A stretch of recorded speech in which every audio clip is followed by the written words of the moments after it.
Bonjour et bienvenue dans le podcast NBA Corner pour la preview des finales NBA entre les Dallas Mavericks et les Boston Celtics. Et c'est Charles qui me rejoint immédiatement pour faire la présentation des forces et des faiblesses de chaque équipe. Bonjour Charles. Salut Josh, salut à tous. Ça y est Charles, on y est. L'attente enfin. Elle est longue. Ah ouais, c'était trop long là. Trop long, une semaine entière, c'est trop long. Ouais, puis on a encore 2 jours à attendre. On enregistre ça, on est mardi. Faut attendre encore jeudi dans la nuit pour pouvoir regarder ce premier match des NBA Finals. J'ai vraiment très très hâte que ça commence. Si tu me permets, je vais commencer par faire l'introduction. Bien sûr. Et après, on discute de tout ça. Chers auditeurs, on vous a réservé, on va essayer de traiter ça avec plusieurs questions et ainsi de suite pour vraiment passer en revue le maximum d'éléments. Et on va essayer avec Charlie de vous proposer un podcast tous les 2 matchs. Voilà, à chaque fois qu'il y aura 2 matchs de jouer, on essaiera de vous faire un petit bilan jusqu'à ce que une équipe soit titrée. Voilà. Pour commencer, donc je vais un peu présenter la série. Après avoir marché sur la saison régulière avec 64 victoires et une domination de chaque instant, aussi bien offensivement que défensivement, Boston s'est hissé en finale NBA pour la 2e fois en 3 ans, en ne perdant que 2 rencontres en chemin et en jouant sans Kristaps Porzingis sur la quasi-totalité de ce parcours, qui est pourtant un joueur clé de leur effectif. Il doit faire son retour dans le Game 1, qui se jouera donc dans la nuit de jeudi à vendredi. Selon les bookmakers américains, les Celtics sont de très loin, les immenses favoris de ces finales. Sur les 20 dernières années, seuls les Pistons en 2004 et les Raptors en 2019 affichaient une probabilité plus basse de l'emporter que celle de Dallas actuellement. Donc clairement, Dallas est le underdog par définition de cette série. Boston affiche un 5 majeur hyper talentueux, avec en tête la performée par Jason Tatum et Jaylen Brown, qui comptent 102 matchs de play-off ensemble et sont capables de se montrer dominants des 2 côtés du terrain. Il y a Jrue Holiday, champion avec les Bucks en 2021. C'est un as défensif que toutes les équipes rêvent d'avoir. Derrick White est le joueur de complément ultime, capable de combler les moindres brèches, que ce soit en défense ou en attaque. Porzingis et Al Horford apportent leur expérience et ou de la défense et aussi de l'adresse extérieure. C'est un élément clé de l'attaque et de la construction de Boston. Cette équipe des Celtics est sur la voie royale pour décrocher le 18e titre de l'histoire de la franchise, ce qui leur permettrait, si c'est le cas, de dépasser les Lakers au classement général. En face, les Mavericks de Dallas n'ont aucune intention d'en rester là. Cette équipe montée de façon express en l'espace de quelques mois seulement a réussi à prendre corps dans cette campagne de play-off derrière la force de frappe de Kyrie Irving et Luka Doncic. Le premier revient à Boston après un départ controversé en 2019 et doit s'attendre à une animosité colossale de la part des fans locaux. À ses côtés, il y a Luka Doncic, jeune prodige slovène de 25 ans, qui vient d'éclabousser la conférence Ouest de son talent et ne semble pas impressionner le moins du monde par la scène des finales NBA. Voilà un joueur qui a affronté toutes les défenses, qui s'est retrouvé face à Kawhi Leonard et Paul George sur le dos à plusieurs reprises dans sa carrière en play-off, qui vient de battre le numéro 1 de la conférence Ouest avant de se débarrasser de la meilleure défense de la ligue pour atteindre la dernière marche avant le sacre ultime. C'est désormais aux Celtics de tenter de l'arrêter dans son ascension irrésistible vers le trophée Larry O'Brien. Boston possède toutes les armes pour y parvenir. Il s'agit désormais de le mettre concrètement en œuvre. Charlie, dans quel état d'esprit es-tu avant le lancement de ces finales ? Je suis extrêmement impatient. Je pense que cette affiche, c'est un régal. Il y a tellement d'éléments qui font qu'on peut vivre des finales incroyables. L'antécédent entre Kyrie et Boston. Enfin, il y a trop de choses. Tout le narratif autour de Luka Doncic, qui on le sait est une machine à gagner des titres depuis le début de sa carrière. Bref, il y a vraiment beaucoup de choses. On va voir si Boston se confrontait à sa réputation de entre guillemets choker, parce que c'est vrai que ces dernières années c'est un peu l'image qu'on leur a accolée. Bref, il y a il y a beaucoup de choses qui font que je suis extrêmement impatient et en plus il y a vraiment trop de temps là entre la fin des finales de conférence et le début de ces finales, donc l'impatience ne fait que monter. Donc vivement qu'on y soit. Donc, Charlie, si tu veux bien, on va passer en revue tous les sujets principaux de ces finales NBA à travers 5 grandes questions. Et la première d'entre elles, c'est à quel point l'expérience collective de Boston pèse dans la balance dans ces finales NBA selon toi. Bah, évidemment, c'est une donnée qui est très importante. On va pas changer notre fusil d'épaule alors qu'on dit depuis des années dans ce podcast et d'ailleurs ailleurs, on n'est pas du tout les seuls à le dire, à quel point le vécu collectif d'une équipe est une donnée absolument primordiale pour aller au titre. Maintenant, bon, ce vécu collectif, c'est une donnée vraiment primordiale. Évidemment, Boston a plus de repères communs que les Mavs. Pour autant, Dallas n'est pas non plus largué en ce domaine. Ça fait 1 an et demi que Kyrie est aux côtés de Doncic. On sent que le duo a vraiment trouvé son fonctionnement, que ça marche bien entre eux, qu'ils s'entendent bien sur le parquet au moins. Alors ok, PJ Washington, Daniel Gafford sont arrivés en cours de saison, mais franchement, la greffe a tellement bien pris que je doute que ça constitue une faiblesse pour ces Mavs. En fait, si je dois grossir le trait et caricaturer un peu, oui, le vécu collectif des Celtics est un atout pour eux, mais c'est pas forcément une faiblesse pour Dallas. Je sais pas si c'est très clair, mais Ouais, en fait, je comprends très bien. pour moi, la donnée est très différente à l'instant T que si c'était un premier tour de playoff. Dallas sort de 3 séries solides face à des adversaires bien armés, qui étaient souvent considérés comme favoris. Ils ont parfaitement fait le job à chaque fois, avec un effectif globalement impliqué. On n'est pas juste sur une campagne de playoff qui est dominée par Doncic et Kyrie Irving. On a vu les role-players briller à de multiples occasions. Donc, quelque part, cette épopée de playoff, elle a aussi une vraie valeur pour ce groupe. Ils ont forgé des repères communs, ils ont forgé quelque chose. Il y a une vraie aventure, il y a une vraie aventure collective qui se passe. Donc c'est moins important, je trouve, que si on était au début de ces playoffs. Oui, complètement. En fait, quand je regarde Boston, je peux pas m'empêcher de me dire que je vois là le collectif le plus, la masse de talent quand même la plus impressionnante des deux équipes, C'est clairement. clair, je suis d'accord. Du numéro 1, du premier au 7e joueur, on va dire, il y a vraiment une ossature extrêmement solide du côté de Boston. Il y a du talent hallucinant de partout où tu regardes. Il y a un effectif qui se connaît extrêmement bien et comme je l'ai dit tout à l'heure en introduction, on ne peut pas mettre de côté la domination dont ils ont fait preuve en saison régulière et dans ce parcours de play-off. On en a parlé, toi et moi.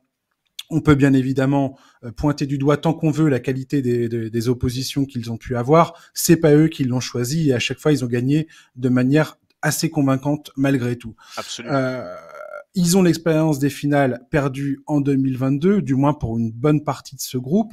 Et ça, je pense que c'est excessivement important puisque je ne pense pas que ce soit une équipe qui va se sentir submergée par l'émotion, par comment dire, par l'enjeu de ces finales. Au contraire, quand tu écoutes Jaylen Brown parler, quand tu écoutes Jason Tatum parler, tu sens bien qu'il y a une volonté de corriger le tir après ces finales perdues en 2022, où pour le coup ils ont peut-être péché par manque d'expérience face aux Warriors.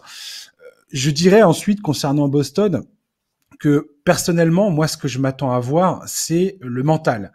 Mentalement, comment justement ils vont quel visage ils vont nous montrer sur le terrain, surtout si à un moment donné Dallas se met à les challenger véritablement, voire à gagner un des 2 premiers matchs sur leur terrain, ce qui a été le cas à 2 reprises dans ces playoffs pour Boston, face à Miami et face à leur comment ça s'appelle cette équipe, face à Cleveland. Tout à fait. Voilà, j'ai hâte de voir comment ils vont réagir dans ce cas de figure-là. Mais autrement, j'ai l'impression effectivement que ce groupe, il y a quand même beaucoup de certitudes à tous les niveaux, quoi. Alors, Même Matsula, j'ai envie de te dire. Alors oui, je suis d'accord. En fait, cette équipe, elle est là où elle voulait être. Il y a pas de, je suis tout à fait d'accord avec toi sur le côté. Ils vont pas du tout se laisser bouffer par l'enjeu. Il n'y a pas d'histoire de pression qui va les rattraper ou quoi. Cette équipe, elle était programmée pour être en finale. Elle est en finale. On peut dire tout ce qu'on veut sur l'opposition qu'ils ont eue pendant ces playoffs, mais encore une fois, comme tu l'as dit, c'est pas de leur faute. Ils n'ont pas choisi ça. Ils ont assumé leur statut. Contre Indiana, ils ont même montré du caractère et des ressources, dans le Money Time notamment. C'est un des éléments sur lesquels on voulait avoir des réponses. Il faut être honnête, ils ont bien géré les temps faibles, ils ont jamais lâché un match, même quand ils étaient derrière, ils ont su être clutch, etc., etc. Maintenant, ce vécu collectif, on attend toujours de les voir, on attend toujours de voir comment ce collectif va répondre dans une série où il va être dominé globalement. C'est Parce que ça. être dominé sur un match, c'est une chose, être mené dans une série, pour l'instant, c'est pas quelque chose qu'ils ont vécu. Puisque les 2 matchs qu'ils ont perdus, si je ne m'abuse, c'est 2 matchs 2, donc la situation la plus compliquée qu'ils aient vécue dans une série, c'est d'être à un partout, ce qui est quand même pas très tragique. Il y a quand même des questions. On peut notamment évoquer quelque chose dont Mazzulla a parlé très récemment en conférence de presse et qu'il a visiblement un sujet qui l'irrite énormément, c'est la relation entre Jaylen Brown et Tatum. Logiquement, on pense qu'elle est normalisée. On sait que certains insiders ces dernières années ont parfois évoqué des problèmes d'ego entre les deux, une espèce de concurrence pour le leadership de l'équipe. Visiblement, ça irrite beaucoup le coach de Boston. Certains ont évoqué le fait que Tatum aurait pu être frustré par le fait que Jaylen Brown ait été désigné MVP des finales de conférence, etc., etc. Moi, j'ose espérer que c'est des bêtises. Honnêtement, je pense qu'ils ont passé ce cap-là. Ça fait 7 saisons qu'ils jouent ensemble quand même. Tout à fait. Et j'ajoute que, connaissant Brad Stevens, le general manager de la franchise, je pense sincèrement que ce duo aurait été cassé s'ils n'avaient pas réussi à surmonter ce problème. Donc oui, ce vécu collectif, il est extrêmement important. Maintenant, on est quand même en attente de savoir comment ce groupe va réagir s'ils sont menés dans une série. Pour moi, aujourd'hui, c'est qu'un détail. C'est beaucoup plus un détail que ça pouvait l'être il y a quelques semaines aussi, parce que j'ai vraiment été entre guillemets satisfait du visage qu'ils ont montré contre Indiana. Mais on est quand même en attente de réponse. Factuellement, on peut pas dire avec certitude cette équipe réagira bien si elle est menée. Tout à fait. En fait, Boston, où je suis rassuré quand je les regarde, c'est qu'ils ont une attaque qui est quand même beaucoup plus fiable que ce qu'avait Minnesota. Bien Et ils sûr. sont presque autant solides défensivement que l'était Minnesota. En fait, Boston, ils apportent vraiment ces deux côtés. Une attaque redoutable et une défense ultra solide. J'ai vraiment hâte de voir en fait comment vont fonctionner Jason Tatum et Jaylen Brown sur le terrain, parce que ces deux joueurs-là savent tout faire. Ils savent shooter, ils savent... créer des shoots pour les autres, faire la bonne passe s'il le faut. Ils savent défendre extrêmement bien. Ils sont actifs et présents au rebond. Ils ont trouvé aujourd'hui leur marque dans l'espèce de five out style qui est joué à Boston, c'est-à-dire tu drives et tu ressors sur les shooters. La défense de Dallas va être extrêmement sous tension, clairement. Maintenant, voilà, Jason Tatum et Jaylen Brown, c'est ce que je dis souvent dans ce podcast. Le problème pour moi, c'est le manque de complémentarité. C'est-à-dire que tu m'entends dire ça, peut-être que tu en as ras-le-bol de m'entendre le dire, mais c'est ce côté redondant dans leur qualité. Et le fait que ils sont pas aussi complémentaires que Luka Doncic et Kyrie Irving, par exemple. Alors, on va parler de Luka Doncic et Kyrie Irving un peu plus tard, si tu le veux bien. Bien Ça sûr. sera une des autres questions. Là, j'aimerais me concentrer sur Tatum et Brown. Et c'est ça, en fait, moi, qui m'interroge le plus. Est-ce que Boston est capable de gagner avec deux joueurs qui ont des qualités qui sont intrinsèquement très similaires? Alors, c'est pas les mêmes joueurs, mais c'est quand même deux joueurs qui ont un profil assez similaire globalement. Boston, on sait qu'ils sont très bons dans la défense en 1 contre 1. Ils aiment bien switcher en défense. Et ça, j'ai hâte de voir comment ça va se passer face à Dallas, parce que Dallas, c'est forcément ce qu'ils vont essayer de faire, c'est d'obtenir des switches favorables pour que ce soit pour Doncic et Kyrie Irving. Il y a une excellente défense sur le périmètre du côté de Boston également, notamment parce que tu as Jaylen Brown, Drew Holiday, Derek White, ils sont vraiment parmi la crème de la crème en termes de défense du périmètre. Il y a le point d'interrogation sur la défense intérieure. Si Porzingis est en état, et ça c'est pareil, c'est une question qu'on va sûrement décliner beaucoup plus en détail plus tard, mais si Porzingis va bien, il n'y a pas de raison que ça passe pas. C'est un des meilleurs défenseur de la ligue dans la raquette. On verra ensuite derrière, à Horford, on sait très bien ce qu'il apporte. Expérience, il est très bon également. La défense sur les pick and roll, c'est bien, mais ça peut mieux faire. Ils peuvent défendre en zone si besoin, mais ça c'est pareil. Ils n'ont pas énormément, j'ai l'impression, d'expérience en la matière. Enfin, du moins, c'est pas une défense sur laquelle ils sont ultra confortables, mais ils peuvent le faire de façon tout à fait crédible. Franchement, en fait, cette équipe, si je devais la comparer aux différentes oppositions qu'a pu avoir Dallas, ça ressemble un peu plus à la confrontation qu'il y a eu avec le Thunder côté Avec Dallas. beaucoup plus d'expérience et de certitude côté Boston. Exactement. Et des joueurs qui sont, voilà, c'est ce que je voulais dire. C'est grosso modo, je pense que Jason Tatum et Jaylen Brown offrent quand même des certitudes. Enfin, Charlie, on est d'accord que c'est peu probable même si ça existe. Mais c'est peu probable de voir Jason Tatum et Jaylen Brown être en panne comme ont pu l'être Anthony Edwards et Karl Anthony Towns à différents moments de leur série face à Dallas. Qu'est-ce que t'en penses de ça? Tu me poses une question qui est dure parce que Elle est évidemment pas simple, ouais. sur le papier, évidemment, t'as raison.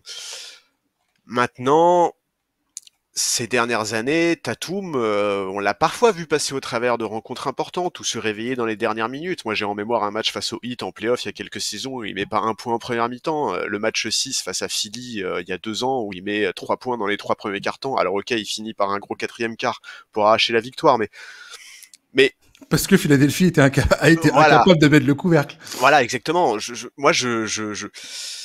Mais même les finales la saison dernière, tu vois, les finales la saison dernière, il y a 2 ans, Il y a pardon, 2 ans, les, ouais. les finales il y a 2 ans, on attendait quand même beaucoup de Jason Tatum et au final, à la fin de ces finales, on parlait surtout de la défense de Wiggins sur Tatum en fait. Jaylen Brown Hmm. a presque été plus convaincant que Tatum sur ces finales, donc oui, sur le papier, évidemment, t'as raison, c'est un duo qui est beaucoup plus fiable, qui a beaucoup plus de références et d'expérience que Karl Anthony Towns, Anthony Edwards, mais Parce que on Karl n'est quand Anthony même Towns pas à l'abri. est pas passé un peu à côté des finales de conférence. Il est passé totalement à côté des finales de Oui, conférence. c'est clair. Et ça aurait été très différent s'il avait été un peu plus adroit et efficace offensivement. Je vois bien que Tatum on peut avoir des doutes et il est pas hyper adroit sur cette campagne de playoff. Cependant, il a des stats excessivement solides. Et si tu rates son efficacité au scoring, elle est extrêmement solide. Ouais, et puis même quand il met pas dedans, il fait le boulot, il se bat, Voilà. il prend du rebond. Non, non, mais bien sûr, il fait des bons playoffs, hein, Il fait les bonnes lectures, il fait les bonnes passes. Enfin, je veux dire, je suis d'accord. Je suis moi, d'accord. le problème que j'ai le plus avec Jason Tatum, c'est quand le match se tend, notamment en fin de rencontre, si le match est serré, il souffle un peu le chaud et le froid. Il est capable de vraiment, on l'a vu en playoff, être capable de dominer une rencontre et d'asseoir sa volonté sur le résultat. Et on l'a vu également passer totalement à côté et aussi sa faculté à emmener un collectif avec lui. Et Jason Tatum, j'ai l'impression il peut être très bon individuellement sans forcément inspirer les joueurs autour de lui. Enfin, inspirer. Je veux dire, sans faire en sorte que ça influence le groupe. Voilà. Et tu vois, il y a plusieurs articles, plusieurs podcasts que j'ai pu écouter en préparant cette émission où j'ai entendu pas mal de commentateurs dire ah mais c'est incroyable toute cette haine face à Jason Tatum, comment les gens peuvent le détester. Personnellement, j'ai pas l'impression que les gens détestent Jason Tatum. Moi, personnellement, c'est ce que j'arrête pas de dire le concernant. J'ai aucune détestation de ce joueur-là. Je le trouve excessivement fort. Il fait partie des tout meilleurs joueurs de la ligue. La seule chose qu'on attend aujourd'hui avec Jason Tatum, c'est de passer cette ultime étape où il est capable vraiment d'être le meilleur joueur dans Bah, une de équipe faire gagner son équipe. Ouais, qui va au ouais, bout, c'est ça, quoi. exactement, d'être le franchise player d'une équipe titrée. Et j'ai même envie de te dire qu'avec cette équipe de Boston, il y a tellement de talent que il n'est pas obligé d'être incroyablement plus fort que tout le monde. Je pense qu'ici il a un niveau extrêmement bon, solide, efficace et qui fait tout ce qu'il sait faire très bien. Ça devrait être suffisant. Alors, ça pourrait être suffisant. Est-ce que maintenant, en fait, c'est la question. Le problème, Jason Tatum, il n'est pas détesté. Je suis d'accord avec toi. Par contre, il n'est pas considéré aujourd'hui comme au niveau des 4-5 meilleurs joueurs de la ligue. Ça, je pense que tu seras d'accord avec moi là-dessus. Oui, Et pour beaucoup de fans de Boston, c'est injuste. On a déjà évoqué je le peux fait comprendre. que, et puis même les médias US, on a beaucoup évoqué la quête du nouveau visage de la NBA, d'un visage d'un joueur américain pour incarner la ligue. Beaucoup ont espéré que Tatum le soit. Pour l'instant, bah, ça fait quoi? Ça fait 7 ans qu'il est dans la ligue. Il ne l'est pas. Il faut bien dire les choses. Il n'est pas encore à ce niveau-là. Peut-être que ça viendra. Moi, j'ai peur. En fait, ce qui m'inquiète un peu, si tu veux, c'est si Tatum passe un peu au travers de ces finales, mais que Boston répond présent collectivement, comment est-ce que lui va vivre la situation? Est-ce que ça va pas le pousser à forcer? On a parlé de son adresse Tout qui à était un fait. peu en berne. Et ça, c'est clairement une crainte que j'ai. Alors peut-être que c'est une crainte qui est totalement déraisonnable et qu'en réalité Tatum tout ce qu'il veut c'est une bague et qu'il sera ravi de filer des caviars à ses potes si ses potes mettent dedans. C'est possible et je l'espère. Et Je si c'est ce que le jeu l'oblige à faire. Voilà, c'est ça. Maintenant, je pense que je pense que Mazzulla a aussi un vrai rôle là-dessus, c'est-à-dire qu'on sait que, par exemple, Boston a parfois un peu tendance à trop s'acharner sur le tir extérieur, même quand ça rentre pas. Hmm. J'espère que Mazzulla saura trouver les mots et les systèmes pour leur permettre de varier l'attaque, de trouver d'autres solutions. Et effectivement, Tatum, il peut scorer, mais de tellement de manières différentes, il a tellement d'atouts offensifs. Bon, voilà, j'espère que Mazzulla l'aidera de ce point de vue-là. Maintenant, écoute, la manière avec laquelle il est perçu, Tatum, c'est clair que si dans 3 semaines, il est champion NBA et MVP des finales, ça Ça changera va, beaucoup de mais choses. bien sûr. Tu vois, ça changera énormément de choses. Maintenant, c'est clair que il y a d'autres joueurs qui n'ont pas été titrés et qu'on met spontanément, en termes de statut, au-dessus de Jason Tatum. Et c'est Mais notamment le cas de ouais, Luka Doncic. mais c'est aussi parce qu'il y a des nouveautés. Alors Doncic, je le mettrais à part pour le coup dans ce discours. Il y a des joueurs, alors, Oui, mais par même exemple, Jokic, tu vois, par exemple, Jokic, il avait un statut dans la ligue avant même d'être titré qui était plus important. oui, mais parce qu'il a été MVP et parce que Absolument. il a une influence sur les résultats de son équipe qui est difficile à ignorer. Ouais. Tu peux pas. Alors que Jason Tatum, si tu regardes les stats avancées et son impact sur les résultats de son équipe, c'est moindre. C'est comme ça. C'est pas. Oui, mais C'est t'as aussi beaucoup. factuellement, c'est vrai. C'est comme ça. C'est pas autrement, tu vois. Certes, mais Tatum C'est reste. pas c'est pas un avis, c'est pas une opinion négative contre Tatum. C'est juste factuellement, c'est comme ça que ça se passe, quoi. Oui, mais Tatum reste le meilleur joueur de la meilleure équipe. Donc pour beaucoup de Tout gens, à fait. tu vois, sa candidature au trophée de MVP cette saison, par exemple, elle était très crédible. Mais c'est pour ça que sa présence avec Boston en finale NBA face à un joueur de la trempe de Luka Doncic peut tout à fait permettre à Jason Tatum d'asseoir véritablement. Et j'ai envie de te dire, au-delà de Jason Tatum tout seul, Jason Tatum et Jalen Brown, de définitivement mettre un terme à tous les doutes que moi je peux avoir également. Hein. Je m'inscris tout à fait dans cette tendance-là où j'ai encore des doutes les concernant. Oui, oui, bien sûr, pareil. Et, euh, et effectivement, je m'attends à chaque moment qu'ils me fassent mentir parce que je connais à quel point, enfin, je connais leur talent, je connais à quel point ils sont capables de vraiment, de, de vraiment dominer des rencontres, dominer des séries. On les a vus. Le problème, c'est ça en fait, c'est de ces deux joueurs pour l'instant, c'est que malgré les succès incroyables qu'ils ont pu avoir en playoff ces dernières années, je veux dire, les mecs sont abonnés en finale de conférence tous les ans, quoi. Joel Embiid n'a toujours pas atteint les finales de conférence. Bon, petit tacle Ouais. gratuit pour Joel Embiid, mais c'est pareil, c'est factuellement vrai. Pour toutes les fois où ils ont atteint les finales de conférence, ils se sont troués aussi tous les deux à plusieurs reprises, pas plus tard que l'an dernier face à Miami. Il y a des rencontres où ils étaient pas, où c'était pas fou, quoi. En 2022, ils passent contre Milwaukee, alors que Milwaukee, ils ont pas Chris Middleton et Giannis Antetokounmpo est à deux doigts de créer l'exploit. Ouais, Alors, oui, non, bien sûr. Jason Tatum fait un match absolument colossal pour permettre à Boston de passer. Mais, waouh! Il y a quand même des choses qui font que les doutes ne viennent pas de nulle part. C'est pas Non. je tape gratuitement sur Jason Tatum parce que je peux pas le saquer. Ah Non, bah là, rien à voir. t'as évoqué la finale de conférence contre Miami la saison dernière, le match 3, remporté par Miami, hein. Faut pas oublier que Miami menait 3-0 dans cette série avant de finalement conclure en 7. Le match 3 de cette série, c'est catastrophique. Il me semble que Jaylen Brown et Mhm. Jason Tatum, à eux deux, ils cumulent 25 points ou un truc comme ça. Enfin, c'est Et, pas normal. et c'est bien là toute la question concernant Boston, et on va terminer sur cette histoire de Boston.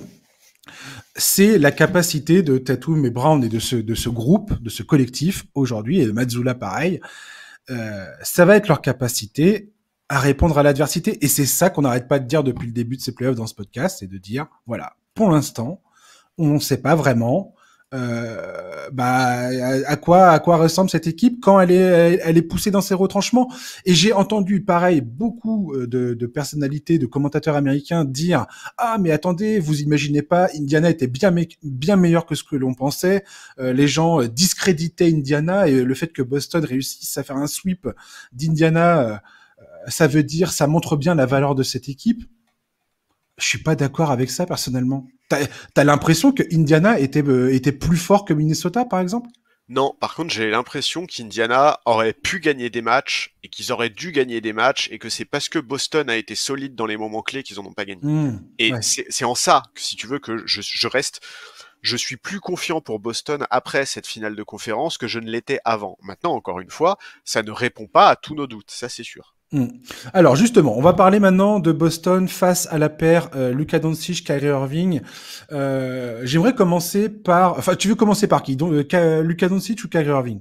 Oh bah, il faut commencer par Luka, je pense. Ouais, Luka. Alors, juste pour mettre un premier pied l'un devant l'autre, est-ce que Luka Doncic, il n'y a pas encore ce biais européen? C'est ce que j'ai marqué dans mes notes. Un peu comme Nikola Jokic, les médias américains sont toujours là à mettre en avant les capacités athlétiques, et c'est aussi pour ça qu'il n'avait pas été très haut dans la draft en 2018, et que tout le monde disait faut prendre Ayton, faut prendre ce mec-là avant lui parce que voilà.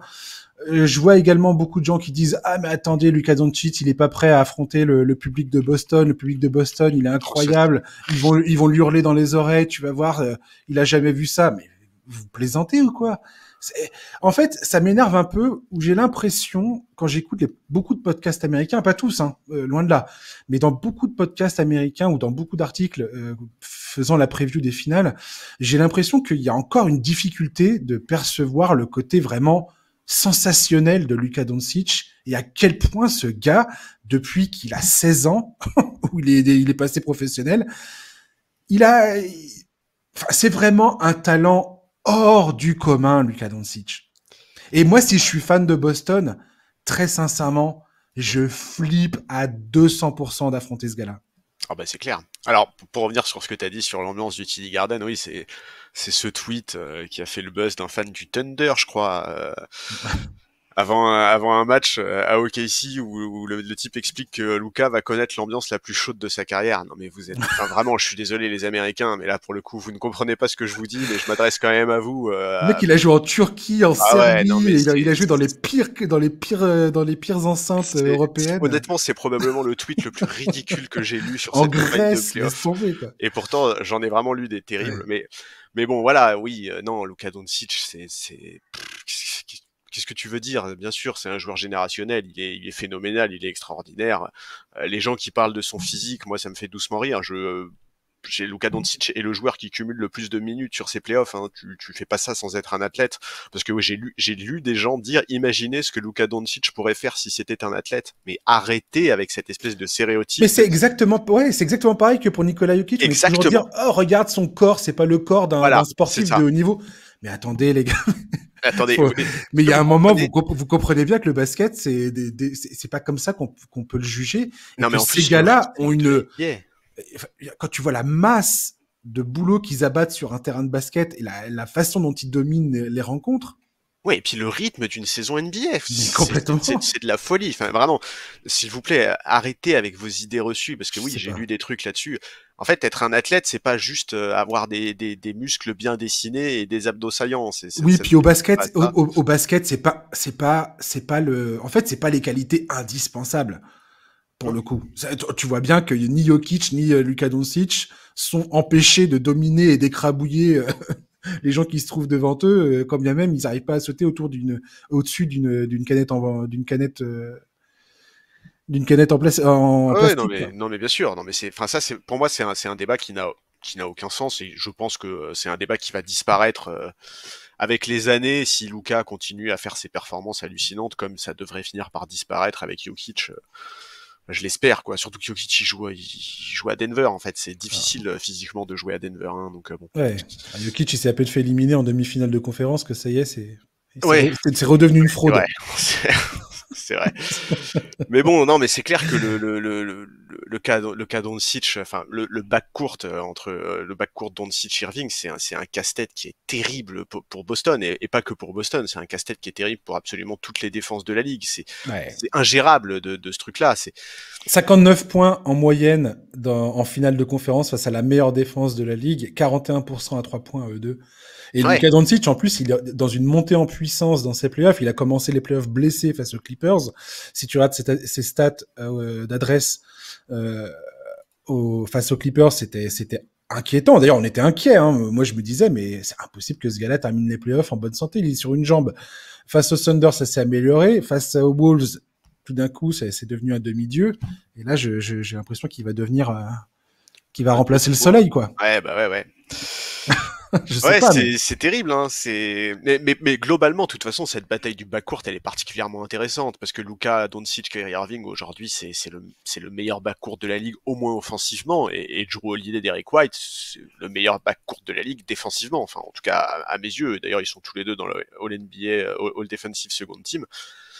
Ça va être hyper intéressant de voir quel choix va faire Mazzulla. En théorie, on peut imaginer que Jrue Holiday sera en premier rideau sur Luka Doncic. Ça serait Je pense que ça sera Jaylen Brown. En premier rideau, tu penses? En saison régulière, c'était Jaylen Brown. Alors, on peut prendre les trucs. Et Jrue Holiday était le deuxième, arrivait en deuxième position en termes de fréquence de défense sur Luka Doncic. Mais je pense qu'il va commencer avec Jaylen Brown. Pourquoi? Parce que Jaylen Brown a la puissance. Et la taille. Alors, et la taille et Jrue Holiday. Alors, je dis pas que Jrue Holiday n'est pas puissant, mais je pense que Jaylen Brown a la puissance et l'envergure. Jrue Holiday peut-être un peu moins. Et je pense que Mazzulla a surtout envie d'utiliser Jrue Holiday et Derrick White pour complètement essayer de couper le plus possible le robinet Kyrie Irving. Et je pense que, moi personnellement, je pense que Luka Doncic est inarrêtable. Personne ne peut arrêter ce type-là. Et je pense pas que ni Jalen... Enfin, si on regarde le début de la série face à Minnesota, on était là, Jaden McDaniels, ça va être incroyable, il va arrêter Luka Doncic. Ensuite, il y aura Anthony Edwards qui va s'y mettre aussi. Vous allez voir, ça va être fou. On connaît le résultat. Mais personne. Je pense que personne. Si Lou Dort ne peut pas, personne ne peut. Voilà. Et je pense qu'il y aura une question à un moment ou à un autre du côté de Boston, c'est est-ce que on laisse Luka Doncic faire ce qu'il veut, quitte à ce qu'il s'épuise, et on bloque tout le reste. Et ça va être une vraie décision. Ou est-ce qu'on fait des trappes, des blitz, des prises à deux hyper violentes face à Luka Doncic pour lui enlever le ballon des mains, au risque, et on laisse les autres nous battre, c'est-à-dire on laisse PJ Washington et Derrick Jones Jr. prendre des shoots, et Kyrie Irving peut-être un peu aussi. Mais je pense que ça sera Jaylen Brown en premier rideau sur Luka Doncic. Écoute, moi, ce que tu viens de dire, c'est exactement la question que je voulais te poser. Pour moi, il y a pas de solution miracle. La défense de Boston va devoir choisir son poison. Il y a des role-players, des Mavs qui vont se retrouver dans des situations de shoot ouvert.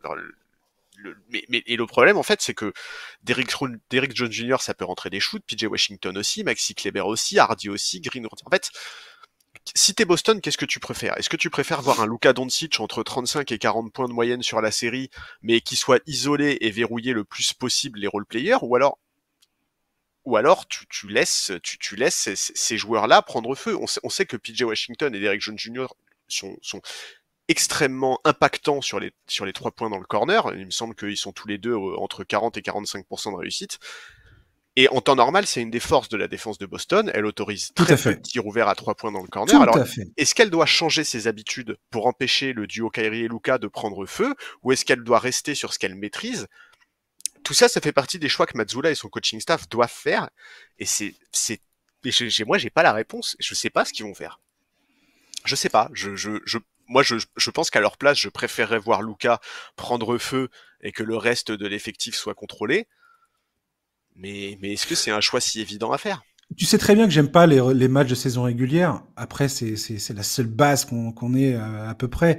En saison régulière, les 2 matchs de saison régulière, Luka tournait à 35 points de moyenne, à plus de 47% de réussite au tir face à Boston. Et Boston, par contre, avait réussi vraiment à faire déjouer Kyrie Irving. Kyrie Irving, c'est 42 points sur 43 tirs tentés, 2 lancers francs seulement. Et ça, c'est pareil. Boston, énorme qualité défensive sans faire de faute. Ça, c'est hyper important, et ça va être une donnée capitale dans cette finale NBA, comme la capacité à Dallas d'éviter de se retrouver dans la pénalité trop rapidement, parce que Boston, ils sont très doués pour provoquer des fautes également. Je sais pas. Je t'avais dit que un truc qui m'a le plus choqué dans ces playoffs, c'est la défense joué par le Thunder face à Dallas, où il y avait une volonté consciente de laisser le corner opposé, parce que peu de joueurs sont capables de faire en NBA, mais que Luka Doncic est capable de faire, pour le coup, les yeux fermés. C'est un des rares joueurs qui est capable de faire un truc pareil. Et à quel point ils jouaient le corner à 3 points comment dire, occuper la raquette et éviter que Luka Doncic vienne, pénètre et fasse des kick-out à 3 points pour les shooters et surtout mettre la défense dans une rotation dans laquelle il ne voulait pas se retrouver. Et je sais pas comment. Alors, Boston, ils ont une défense très différente, assez différente. Ils ont beaucoup de switch. Et en fait, je pense que c'est ça qui va beaucoup déterminer les choses. C'est comment Dallas va réussir à chasser les switches, à obtenir les mismatchs qu'ils ont envie d'obtenir. Est-ce qu'ils vont être capables de le faire? Première question. Et s'ils y parviennent, comment Boston va s'ajuster à ça? Ouais. C'est ça Et est-ce qu'ils vont tenter des choses, est-ce qu'ils vont être contraints de tenter des choses extrêmes comme a pu le faire le Thunder dans la fin de série face à Dallas, quoi. Bah, moi je le pense, d'autant plus qu'il y a quand même eu la finale de conférence face à Minnesota qui est passée par là, et donc le coaching staff de Boston, ils ont quand même bien vu que la défense des Wolves, elle faisait tout en fait, Elle a tout tenté. elle a tout tenté sur Luka, elle a tout tenté sur Luka, et ça servait à rien. Donc dans ce cas-là, tu vois, t'es obligé en fait de faire des choix drastiques, et c'est aussi pour ça que je parlais de choisir son poison, c'est qu'en fait, si tu choisis de défendre fort sur Luka, mais que malgré ça, il te claque des performances comme il en a claqué contre les Wolves, mais à quoi ça sert? Et qu'en plus, il fait des passes et qu'il nourrit ses coéquipiers, Et donc oui. qu'il emmène tout le monde avec lui, c'est chiant. Et surtout qu'il y a vraiment des mecs. Alors, enfin, tu vois, par exemple, tu parlais de la série face au Thunder. Sur la série face au Thunder, un mec comme PJ Washington, il shoot à 47% à 3 points. C'est Complètement. l'enfer. C'est l'enfer. Mais le Thunder arrive à limiter l'impact de Kyrie Irving, qui est à 15,7 points en moyenne, je crois, dans la série face au Thunder. Et donc, quelque part, ils arrivent à priver, et Kyrie, qui lui est exemplaire, participe en défense, s'occupe de distribuer les ballons, et parvient malgré tout à faire les décalages pour permettre justement à Derrick Jones Jr. Et PJ Washington, qui était vraiment le héros de cette série, de briller. C'était un pari qu'a perdu OKC, mais c'était un pari que je trouve extrêmement intelligent quelque part. Franchement, cette série du Thunder, stratégiquement parlant, elle était extrêmement bien jouée. Il leur a pas manqué tant que ça de. Enfin, il y avait pas grand chose à redire, quoi. Ils ont vraiment eu des pannes d'adresse aussi. Et ça, c'est la défense de Dallas, quoi. Et oui. Et oui. Et oui, la défense de Dallas est excellente également. Parce qu'à un moment, on peut dire, il déjoue. Ouais, en même temps, il déjoue parce que derrière, devant, il y a des gens, quoi. Ouais, non, mais c'est ça. C'est que pour le moment, on parle surtout de la défense de Boston, parce que, bah, évidemment, le backcourt Doncic Irving est quand même, focalise beaucoup l'attention, mais la défense de Dallas est également de très, très, très bon niveau. Ouais. Donc très franchement, j'ai hâte de voir un peu comment ça va se passer. Cette question, en tout cas, va être centrale dans cette finale NBA. Bien évidemment, c'est le truc le plus important côté Boston, c'est comment tu arrives à freiner cette paire Doncic-Irving. Et je pense que Kyrie Irving est vraiment la première cible pour la défense de Boston, je pense. En plus, avec le passif Kyrie Irving à Boston, où j'ai hâte de voir ce que ça va donner. C'est-à-dire, est-ce que Kyrie Irving va arriver avec une vengeance dans la tête ou l'envie de prouver, de démontrer vraiment. Je me souviens de ce sweep des Nets face à Boston, où Kyrie Irving était en train de faire des doigts d'honneur en permanence dans le premier match, notamment de cette confrontation au premier tour. Et le premier match de cette série, Kyrie Irving, il est absolument incroyable. Il sera beaucoup moins performant après, mais le premier match, il était là, il était en feu, quoi. Ah, ça, ouais. Alors, si tu veux, on peut parler de Kyrie Irving maintenant. Moi, vas-y. Bah, en fait, moi, on avait évoqué la possibilité de parler de Factor X, et c'est clair que pour moi, le Factor X, c'est Kyrie, côté Mavs. C'est la manière avec laquelle il va gérer l'événement, et notamment les matchs à Boston, où il va être pris pour cible par le public. C'est quelque chose d'extrêmement important. Je pense pas du tout qu'il va perdre ses moyens, hein. On parle d'un joueur qui est dans la ligue depuis plus de 10 ans, qui dispute ses 4e finales NBA. La question que je me pose à la limite plus, c'est est-ce que ça va pas le transcender? On sait que certains joueurs fonctionnent à l'ego et qu'ils excellent dans le fait de répondre à un public hostile sur le parquet. Bon, évidemment, il y a aussi la possibilité inverse, celle qui se met dans une espèce de posture de conflit avec la foule et que ça lui fasse perdre le fil de ses playoffs, parce que on l'a dit plusieurs fois depuis le début de cette campagne, le Kyrie Irving qu'on voit est quasiment parfait. Il s'adapte à ce dont son équipe a besoin. sur ce qu'il a fait notamment sur la série face au Thunder, comme tu l'évoquais avant. C'est pas juste le Kyrie injouable offensivement qu'on a souvent vu depuis le début de sa carrière et qui est connu comme ça, en fait, celui qui est un artiste qui peut marquer sur n'importe quelle défense, etc. Là, il se bat défensivement, son jeu sans ballon est bon, la distribution, il y a peu d'erreurs. Donc, est-ce qu'il n'y a pas aussi un monde où cette guéguerre avec le public va le pousser à forcer ses shoots, à forcer des actions, donc à se perdre un peu, du moins à perdre ce qui a fait sa force sur ses playoffs? C'est un peu la question. Moi, je trouve qu'il il est assez bon dans son comportement, c'est-à-dire que cette semaine, il a calmé le jeu dans la presse en expliquant qu'il avait regretté de jouer à ce point-là la carte de la provocation sur ses dernières venues au TD Garden. Il a été assez loin, hein. T'as parlé des doigts d'honneur, il s'est aussi essuyé les pieds sur le logo, etc., etc. Bref, je trouve que le fait d'avoir tenté d'apaiser les choses, c'est une bonne chose, ça va dans le sens d'une forme de maturité depuis qu'il est à Dallas, mais ça va pas suffire à calmer les fans, très loin de là même. Donc ouais, j'ai très très hâte de voir comment est-ce qu'il va répondre à tout ça, et je vais être très franc, j'espère qu'on va voir le même joueur que depuis le début de ces playoffs, parce que je trouve que ce serait hyper triste de le voir se perdre en raison du contexte. Je trouve vraiment que l'espèce de redemption arc là auquel on assiste sur Kyrie Irving est assez fascinant. L'écart qu'il y a entre le joueur qu'on a connu après son départ des Cavs et le Kyrie qu'on voit cette saison à Dallas est colossal. Donc j'espère qu'il va rester dans ce qu'il fait depuis le début de ses playoffs, quoi. J'ai quasi aucun doute sur le fait que Kyrie Irving ne joue pas cette carte de la vengeance aveugle et désordonnée face à Boston. Je pense qu'il a tout à fait conscience de l'opportunité qui se présente devant lui. Je pense qu'il a tout à fait conscience de la qualité de son coéquipier qui est à ses côtés et qui lui offre une vraie opportunité de changer la tendance dans laquelle il s'était enfermé ces dernières saisons. Et je pense qu'il a conscience de ça. Alors, je pense qu'il a aucune envie de perdurer là-dedans, quoi. Je suis d'accord avec toi, et à l'instant T, j'ai aucun doute là-dessus, et je pense que c'est aussi pour ça qu'il a calmé le jeu dans la presse, mais ça ne nous dit pas comment il réagira à l'instant T. Bien sûr, mais moi je pense... Kyrie Irving, on l'a déjà vu assez souvent sur cette scène pour savoir à quel point il peut être absolument incroyable. Et aujourd'hui, le niveau qu'il affiche depuis le début de ses playoffs, et notamment dans les finales de conférence face à Minnesota, me rappelle beaucoup ce qu'il avait proposé à Cleveland en 2017. Alors certes, Cleveland avait perdu face aux Warriors, mais il faut quand même se rappeler que cette équipe de Cavaliers était absolument incroyable. Et que le duo Irving-LeBron James, enfin je veux dire, c'était du...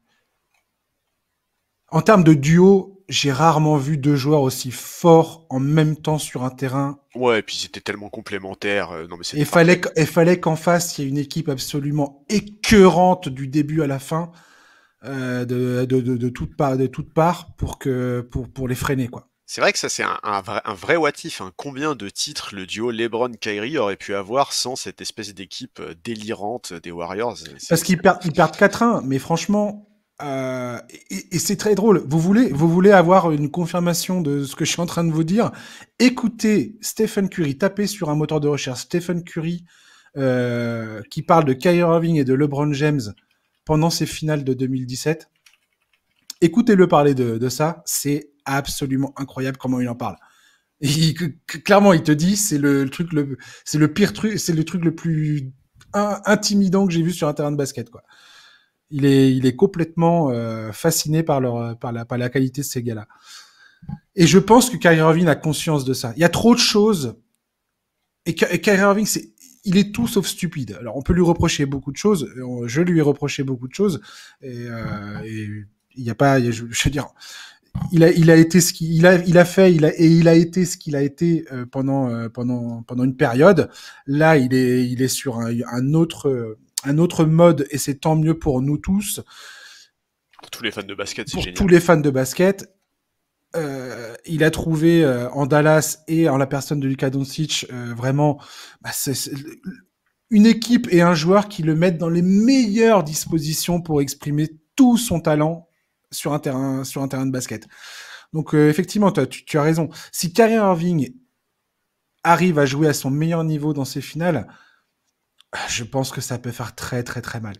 Ouais, et en plus, ça peut avoir un vrai impact sur le public du TD Garden. Ça peut Mm. paraître bête, mais bon, c'est pas un élément qu'on met beaucoup en avant parce que Parce que ça peut inverser, ça peut aussi être inverse, et oui, Charlie. C'est-à-dire que ça peut frustrer le public du Teddy Garden, ça peut faire en sorte que les mecs l'équipe des Celtics se rendent compte que merde, on n'arrive pas à empêcher ce gars-là de prendre feu. Il est en train de kiffer son basket et nous on galère. Et tout d'un coup, ça crée un malaise, tu vois. et oui, ça fait Ah, on peut partie. aussi rentrer là-dedans, Et hein. tout à fait, ça fait partie des grains de sable qui peuvent se glisser dans l'engrenage. Et c'est clair. Ah, ben oui. Tu vois, en fait, Et là, on retouche à la dimension mentale qu'on avait abordée au début. et oui, et qui mieux que lui pour faire taire le TD Garden? Enfin, imagine le Bah, grave, scénario où il se fait huer à grave. chaque fois qu'il touche la gonfle. Bon, ça, c'est pas difficile de l'imaginer puisque ça va arriver, mais Ça va arriver. imagine, il fait un match monstrueux. Enfin, c'est un énorme coup sur la carafe pour les fans de Boston. Et, Complètement. Et l'impact puissance 10 que et ce que oui, ça aurait été normalement. alors parce que voilà, c'est qu'on le veuille, on l'a pas évoqué parce que c'est pas une donnée qui est si importante que ça, mais Boston a l'avantage du terrain. C'est quand même cet avantage du terrain. Kyrie quasiment à lui seul, il peut le transformer en un désavantage en réalité parce qu'il peut Pour, déplacer le débat quoi. pour moi, c'est un désavantage pour Boston. Je suis désolé, alors, peut-être que tout le monde va crier en m'entendant dire ça, mais je pense que c'est un désavantage. Bah, déjà, en tout cas, ce qu'on Parce que peut dire, c'est que Boston n'a perdu que des matchs à domicile sur cette campagne de playoff. d'une, et deux, je pense que Doncic et Kyrie Irving, pour toutes les raisons qu'on vient d'évoquer, sont deux joueurs qui typiquement, t'as presque l'impression qu'ils deviennent surhumains quand ils sont dans un environnement ultra hostile, quoi. Ouais, ouais, tu sens qu'ils se nourrissent de l'hostilité, je suis d'accord. Mais euh, je, je peux pas être d'accord avec toi à cause de la perspective d'un Game 7. Non mais c'est, tu vois, c'est tout. En fait, je serais d'accord avec toi sur là-dessus. Ouais. Je comprends tout à fait pourquoi tu penses ça et je pense que t'as pas tort de le penser. Mais un Game 7 au TD Garden, je pense que t'es Mm. quand même content que ça soit chez toi. Ouais. Pas face à Lucas Doncic. Ouais, je Je sais suis pas. désolé. Je suis désolé. Et c'est marrant que tu dises Kyrie Irving pour ton facteur X parce que moi, mon facteur X côté Boston, c'est Drew Holiday justement, Ok. qui, je pense, a un rôle absolument colossal dans cette série, pour ce qu'on vient de dire à plusieurs reprises. Sa capacité à défendre sur Luka Doncic, à voir quel genre de résultat il va obtenir sur Luka. Est-ce qu'il est capable de le déranger ou pas? Et sur Kyrie Irving, est-ce qu'il va être capable d'éteindre Kyrie Irving et à quel point j'ai vraiment hâte de voir ça.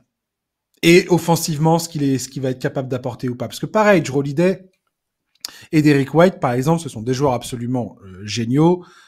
Ils ont énormément de qualités qu'on a présenté tout à l'heure, capacité de défendre, capacité d'attaquer, l'expérience, ils ont tout pour eux, il n'y a pas de problème. Ah bah Drew, Par ouais, contre, ce sont l'expérience. des joueurs qui sont capables parfois de taper un match à 8 points.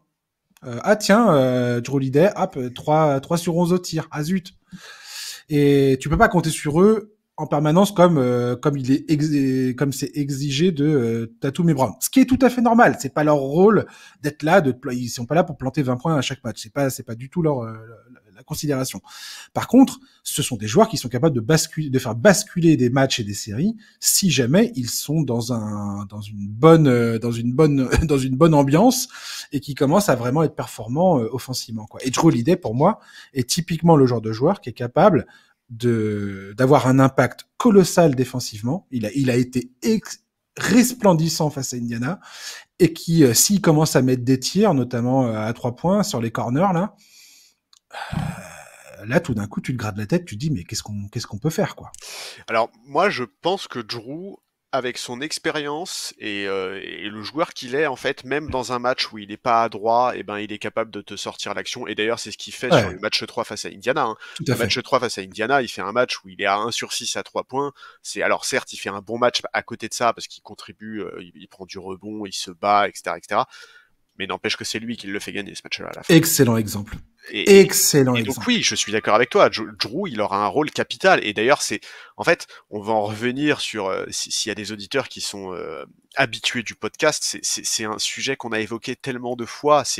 Il est ce profil de joueur qui, dans les moments difficiles, peut faire basculer la rencontre par le bon geste, la bonne défense, la bonne gueulante, les bons mots prononcés au temps mort. Il a l'expérience, il a le profil pour, il a comment dire, il a la stature pour. C'est un joueur qui est extrêmement respecté dans la ligue.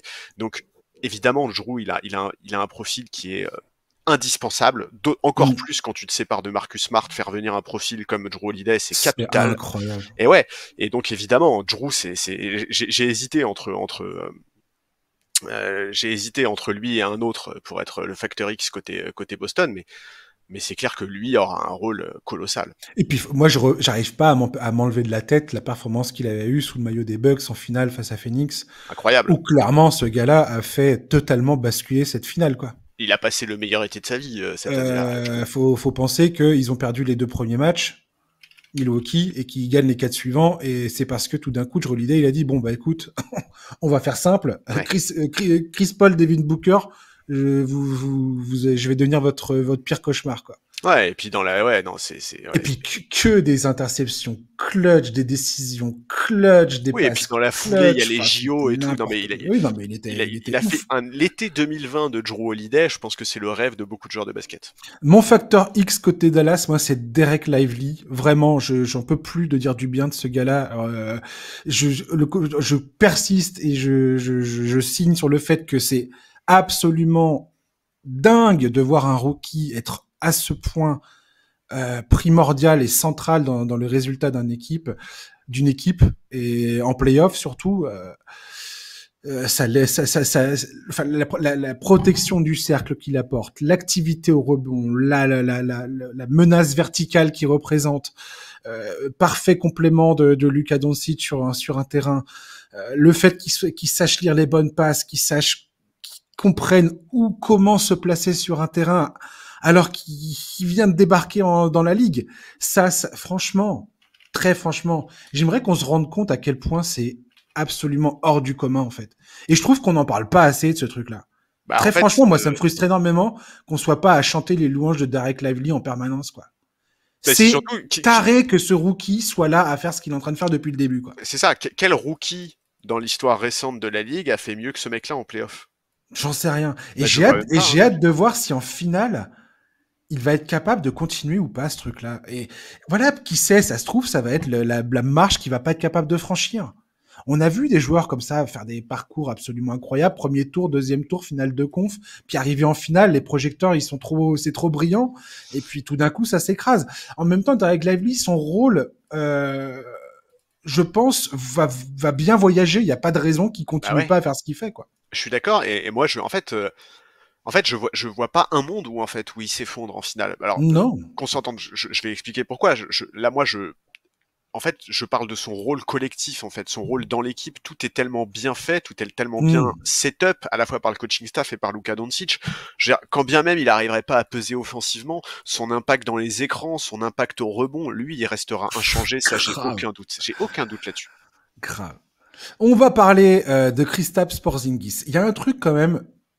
Enfin, la question, c'est dans quel état va être Kristaps Porzingis à l'entame de ces finales NBA. Charlie, est-ce que comme moi, tu penses que c'est pas quand même beaucoup demandé à Kristaps Porzingis de faire son retour dans un Game 1 des finales NBA où il va très probablement avoir des restrictions de minutes, alors que tu sors d'une blessure qui potentiellement peut réapparaître à n'importe quel instant, et il y a un énorme point d'interrogation sur la capacité de Porzingis à finir cette série. Je sais pas combien de temps il va tenir, mais est-ce qu'il va tenir toute la série? Est-ce qu'il va se péter au bout de 5 minutes? Est-ce qu'il va se péter au game 3? Enfin bref. Ce truc-là, je pense, est un truc qui va être au-dessus, enfin, c'est un point d'interrogation énorme dans cette confrontation. On a bien vu que son impact en saison régulière est absolument colossal dans tout ce que fait Boston. Tout, hein. Attaque, défense. Voilà, tout. C'est-à-dire que ce gars-là, s'il est sur le terrain et qu'il est aussi efficace qu'il l'a été en saison régulière, c'est une toute autre équipe, Boston. Et je pense que c'est très compliqué de les battre quand il est là. Très sincèrement. Maintenant, là, enfin, je sais pas. Est-ce que t'es confiant sur le retour de Porzingis ou pas? Alors, il y a deux choses. Alors non, je suis pas confiant parce qu'en fait, c'est une énorme interrogation. La communication de la franchise à ce sujet, elle est extrêmement floue. Un coup, on espère son retour pour le match 4 face à Indiana, qui était quasiment il y a 10 jours, et maintenant, on n'est même pas sûr qu'il soit là pour le match 1. Donc, quand même, y a un vrai flou. Ah ouais, moi j'ai vu que des confirmations sur le game 1. Il y a un doute. Il y a encore un petit doute visiblement. On n'est pas sûr à 100%. Donc s'il est là, tant mieux. Plus tôt il revient, mieux c'est. Pour reprendre le rythme, c'est extrêmement important. Moi, je trouve pas que ça soit trop lui demander. Je trouve pas que ça soit trop lui demander parce que c'est pour ça qu'ils l'ont fait venir. C'est comme Drew Holiday en fait. Ces mecs-là, ils ont pas été. Brad Stevens les fait pas venir pour dominer la saison régulière. Brad Stevens, il les fait venir pour passer le cap par rapport à il y a 2 ans et aller chercher le titre. Donc moi, je suis pas d'accord sur le fait que c'est trop lui demander. Je pense effectivement que sa condition physique va être un enjeu colossal de cette finale. Pour moi, s'il est présent, c'est lui le facteur X côté Boston, c'est lui que j'ai choisi s'il est présent. S'il est pas là, je partirai plus sur un Tatum, mais s'il est présent, pour moi, c'est clairement lui. On va voir, écoutons. En fait, s'il est pas prêt physiquement, ça pourrait devenir extrêmement compliqué parce que ça pourrait devenir un point faible de la défense de Boston et on sait très bien que Luka Doncic c'est un peu comme un requin, tu vois, dès qu'il voit du sang, il attaque. Donc C'est maintenant qu'on parle aussi du passif entre Porzingis et Luka Doncic ou pas? oui, la raison de plus, c'est que là, c'est du sang que Luka Doncic a très envie de goûter. Ah oui, bah voilà. Donc je te laisse continuer. Mais non, mais voilà, effectivement, il sort d'une saison qui est extrêmement solide. 20 points, 7 rebonds, 2 contre, 52% au tir, 38% à 3 points. En fait, son influence sur l'attaque est hyper importante. Il écarte les défenses, il libère de l'espace pour ses coéquipiers. Il a un profil qui est tellement compliqué à gérer pour ses opposants. En fait, il permet tout simplement d'énormément varier les systèmes en attaque. C'est ça, ouais. Défensivement, son impact, il est évident. Et c'est simple, en fait, il n'a pas d'équivalent dans cette équipe en ce qui concerne la protection du cercle. Alors, alors Ford, dans son absence, fait ce qu'il peut pour limiter la casse avec plus ou moins de réussite.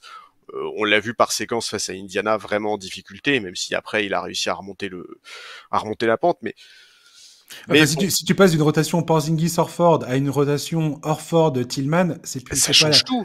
C'est pas la même histoire, quoi. Et ça change tout, d'autant plus qu'il y a quand même un aspect qu'on n'a quasiment pas évoqué depuis le début de cette preview, c'est la bataille des rebonds. Et la bataille des rebonds, ça va être une donnée extrêmement importante. On a vu que Dallas était capable de dominer les Wolves dans le domaine. Donc, Boston peut pas se cacher à ce niveau-là. Ça va être la responsabilité de tous. Les Tatum, Brown, etc. sont tous capables de prendre des rebonds. Ils aiment tous en prendre et ils en prennent tous. Il va falloir continuer à assurer de ce point de vue-là.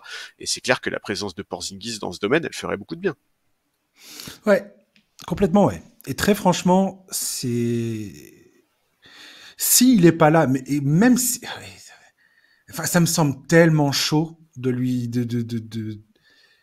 d'attendre que ce gars-là. Enfin, quand j'entends beaucoup de previews, c'est ça. T'as l'impression que Porzingis il va revenir et que ça va être en fait, comme s'il était jamais parti. Mais la blessure qu'il a eue, c'est extrêmement grave. Comme je dis, la récidive est quand même la probabilité de récidive est quand même pas négligeable. Et là, ce qu'on va lui demander de faire, c'est pour permettre à son équipe de montrer son meilleur visage, c'est de reprendre un rôle où son rôle, et ça, je l'avais dit déjà pendant la saison, le fait que Porzingis soit à ce point important et impactant dans tes résultats, c'est cool s'il est en bonne santé, ça l'est moins s'il est pas là pour gérer le truc, quoi. Oui, c'est à double tranchant, c'est vrai. Et là, arriver hors rythme, hors conditions physiques, dans une finale NBA face à son ancienne équipe, face à un joueur avec lequel il a joué, avec qui ça s'est pas bien passé, et en plus Porzingis, c'est pareil, c'est quelqu'un que je trouve friable mentalement. C'est un mec qui en playoff n'a jamais démontré une quelconque capacité à sortir son meilleur jeu quand il le fallait. Et que si tu vois le début de ses playoffs, alors il a pas joué beaucoup, hein, il a joué 4 matchs, mais c'est pas folichon du tout. Il était pas blessé à ce moment-là, donc je sais pas ça. En fait, moi, le truc c'est que offensivement, alors tu as raison sur le fait que on peut pas lui demander d'être au même niveau que ce qu'il a été en saison régulière sur sa reprise. Ça c'est une évidence parce que même s'il revient à 100% physiquement, il sera à court de rythme, etc. Mais en fait, sa présence offensivement, elle ouvre tellement d'espace et elle change tellement de choses que, en fait, quelque part, je me dis, mais même sur une jambe et demie, t'es content qu'il soit sur le parquet. Non, mais non, Charlie, c'est pas vrai ça. Non, mais attends, laisse-moi finir. T'es content qu'il soit sur le parquet à condition que Mazzulla comprenne qu'il peut pas faire le boulot défensivement, en fait. Oui, voilà. Non, mais t'imagines si le mec il est là avec comment il va gérer ses déplacements latéraux Et le fait que ça va être ultra physique dans la raquette, parce que franchement, se taper Gafford et Lively, C'est terrible. c'est pareil. Porzingis, c'est peut-être le mec si tu le prends sans les blessures, sans rien, c'est le mec exact que tu veux dans la raquette pour empêcher les passes lobées de Luka Doncic vers Gafford ou Lively. Et c'est Oui. exactement ce qu'ils vont faire. Hein. De toute façon, Dallas, ils vont faire pick and roll sur pick and roll. On joue la passe lobée ou on ressort sur un tir extérieur. Où Lucas s'occupe de planter les tirs à mi-distance et de toutes les manières dont il sait faire. Sans Porzingis, ça change tout. Et demander à Lorford aujourd'hui de tenir la baraque sur plus de 30 minutes, c'est chaud, quoi. Ouais, non, je suis d'accord que c'est chaud. Non, mais c'est pour ça que je t'ai dit, s'il n'est pas à 100%, défensivement, il sera un énorme problème parce qu'il va être ciblé. C'est une évidence. Mais complètement. Mais offensivement, par contre, il a il apporte tellement de choses à cette attaque de Boston. Ouais, mais il se fera sortir du terrain parce qu'il sera pas capable de tenir la baraque défensivement. Et oui, non, mais je te dis, c'est pour ça que moi j'attends de voir comment Mazzulla va gérer le problème. Pour moi, c'est encore une fois Mazzulla. Et ça commence à faire plusieurs secteurs où on dit Mazzulla a une grosse responsabilité. Ouais. Alors ça paraît évident, hein, c'est le coach, mais c'est quand même un des secteurs où on est encore en quête de repères, quoi, où on est en quête où on attend d'être complètement rassuré par Mazzulla et par les et là encore, on n'a pas énormément d'éléments à se mettre sous les dents dans cette campagne-là, tout du moins. Ouais. Et il y a eu pas mal de fois par le passé, pour le coup, des vrais manques. C'était une des grandes critiques de plusieurs fans de Boston. Hein. J'écoute des podcasts de fans de Boston qui manquaient pas d'une occasion de critiquer Mazzulla dans sa gestion des temps morts, dans sa gestion de... Ce qu'on a fait nous aussi. Hein. Bien sûr, ouais. Donc voilà. Dernière question, et après on va donner notre pronostic. Dans le clutch, qui a l'avantage entre Boston et Dallas? Personnellement, j'ai des choses à savoir. Dallas, pendant la saison régulière, était second dans le pourcentage de réussite au tir dans le clutch. Ils avaient le troisième meilleur net rating de la ligue dans le clutch. Et Boston, donc deuxième en pourcentage de réussite et troisième en net rating. Boston, c'était quatrième. Donc c'est deux équipes en saison régulière qui étaient tout à fait décisives. Dans les playoffs, Boston a montré que ils sont 4-0 dans le clutch. Ils n'ont pas joué beaucoup et ils ont un net rating absolument, ça dépasse l'entendement, quasiment 44 points de supplémentaires. Dallas, ils sont à 6-3 dans le clutch avec un net rating plus 1,6, ce qui est ridicule. Après, c'est un parcours très différent, des adversaires très différents. Voilà. Cependant, ceci étant dit, demain, match 1, le match se joue à 3 points, 5 points à 3 minutes de la fin. Sans me baser sur aucune stat avancée ou je sais pas quoi, je suis désolé, mais je donne l'avantage à Dallas, quoi qu'il arrive. Pour la simple et bonne raison qu'il y a Luka Doncic en face. Et que j'ai pas souvent vu Jason Tatum ni Jaylen Brown être capable de créer des shoots à haute efficacité dans les moments les décisifs. Enfin, en tout cas, j'ai plus confiance en Luka Doncic et en Kyrie Irving pour trouver les shoots et créer des shoots que en Tatum et Brown pour le faire. Disons qu'on a plus de références, oui. On a plus de références côté Dallas. En fait, je tiens à te dire que cette question, elle est horrible. Parce que, en fait, elle est horrible. Elle est horrible. En fait, parce que Boston, je suis désolé, mais ils ont une telle variété dans leur panoplie. Ils ont tellement d'armes pour briller dans le Money Time. Depuis le début de ces playoffs, on a vu des actions clutch de Joe Holiday, de Jaylen Brown, de Derrick White, de Jason Tatum. Ils sont tous capables de le faire. Ils l'ont tous déjà fait. Mais évidemment, alors côté Dallas, il y a eu plus d'occasions de le montrer, parce que évidemment, ils ont eu un parcours plus tendu que celui de Boston, et tu l'as dit, sur les 9 matchs qui se sont joués dans le Money Time, ils en ont remporté 6. Mais oui, les deux équipes ont de vrais atouts en la matière. Je reste persuadé que Boston est le mieux armé. C'est vrai. Dans le Money Time, collectivement, je pense que collectivement, c'est plus collectivement que Boston parvient, et c'est sûrement plus solide de se reposer sur ça plutôt que sur la brillance mais n'empêche que je ferais des individualités. N'empêche que je ferais le même choix que toi en réalité. En Parce fait, que le choix raisonnable, c'est Boston. Le choix raisonnable, c'est Boston.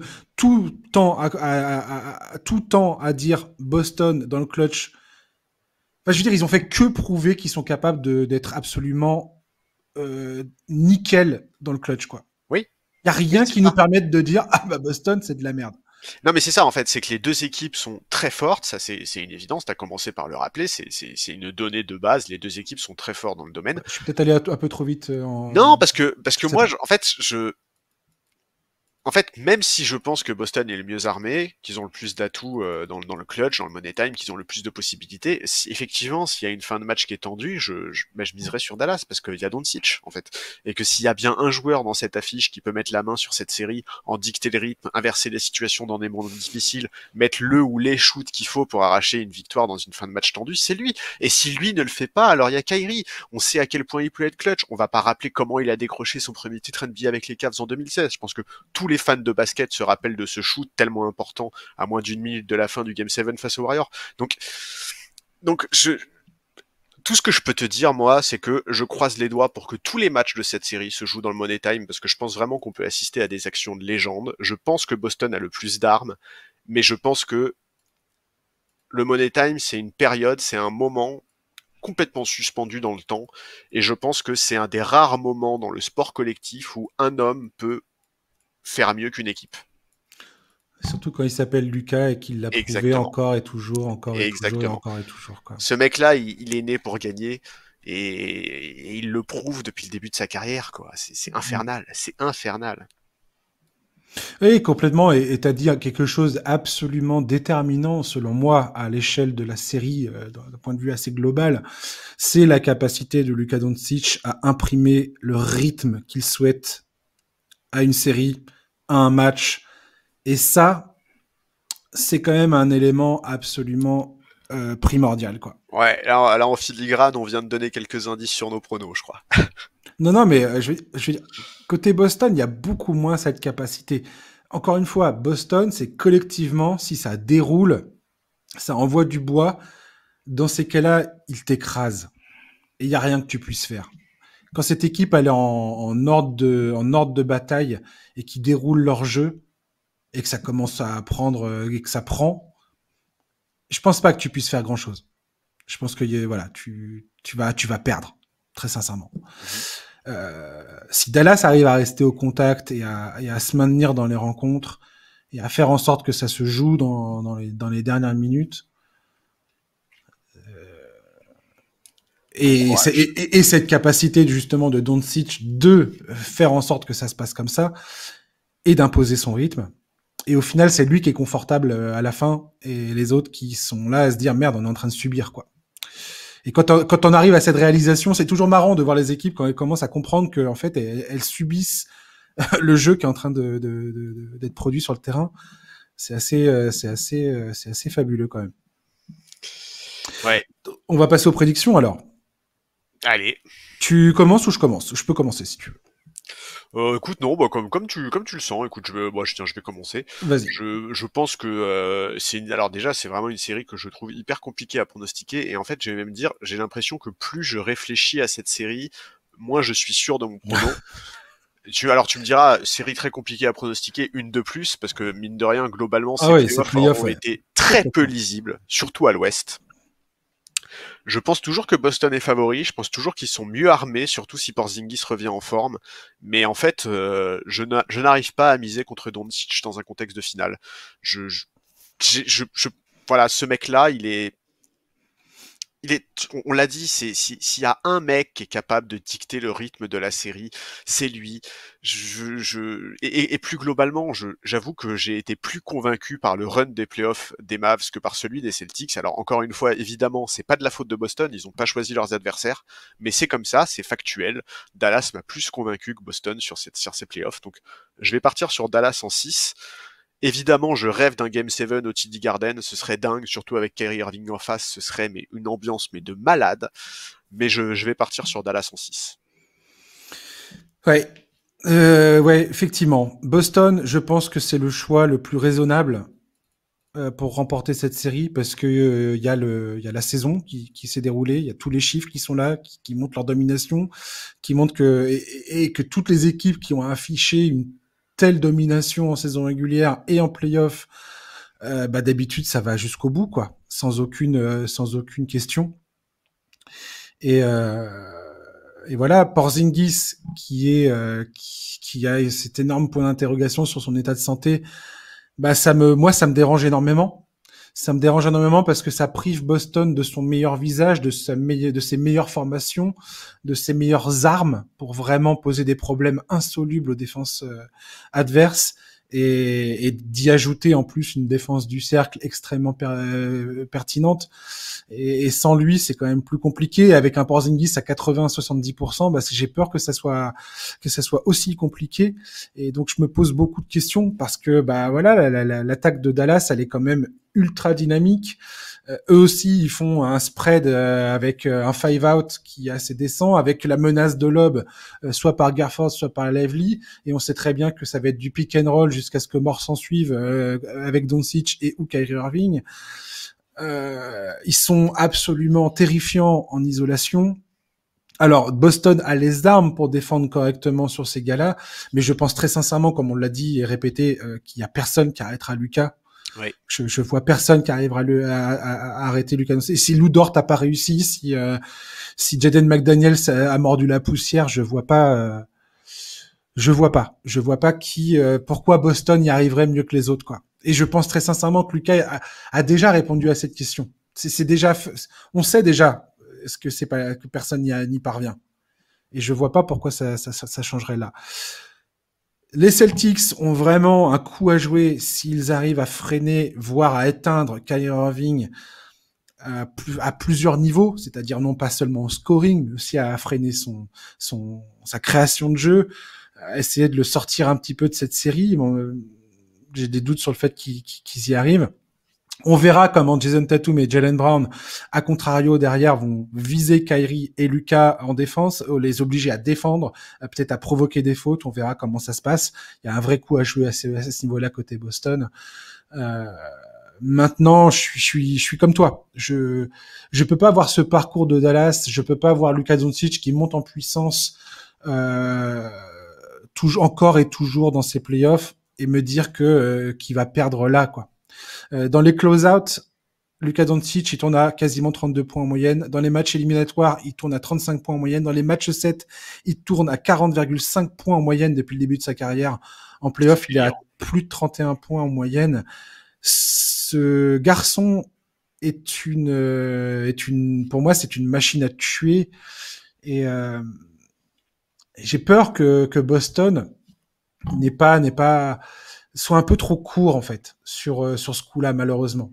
Et le fait que Porzingis est une jambe dans le sac joue beaucoup dans mon pronostic.